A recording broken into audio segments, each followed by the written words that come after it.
Media জগতের ভালোবাসাগুলো হচ্ছে কচুর পাতার পানির মতো। কারণ হচ্ছে আলভি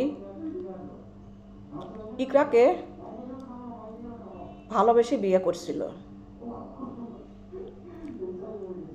তার ভিতরে কতটুকু ভালোবাসা ছিল সেটা বিয়ের পরেই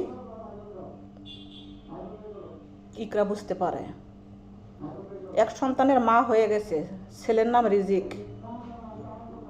আলভি ভাই, আপনি ছেলেটা যখন আপনাকে প্রশ্ন করবে যে আমার মা কেন আত্মহত্যা করলো বাবা, রিজিকের কথার উত্তরে আপনি কি জবাব দিবেন? আর আপনি কি বলছেন ইকরাকে যে তোমার প্রতি আমার কোনো ফিলিংস নাই, আমি শুধু তোমার সাথে থাকি আমার ছেলের জন্য।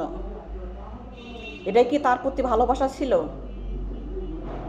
বিয়ের আগে কত ভালোবাসা, তাক ছাড়া বাঁচবে না, কত কি মানে হ্যান ত্যান, কত কাহিনী কিচ্ছা করে বিয়ের আগে। তাহলে কি মিডিয়ার জগতের ভালোবাসাগুলা কচুর পাতা পানির মতো।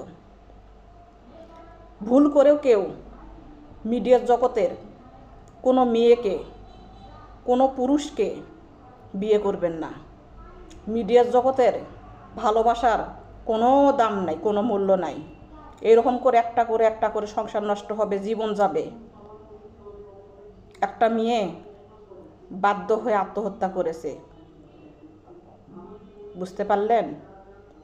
একটা মেয়ে কি চায় স্বামীর কাছ থেকে?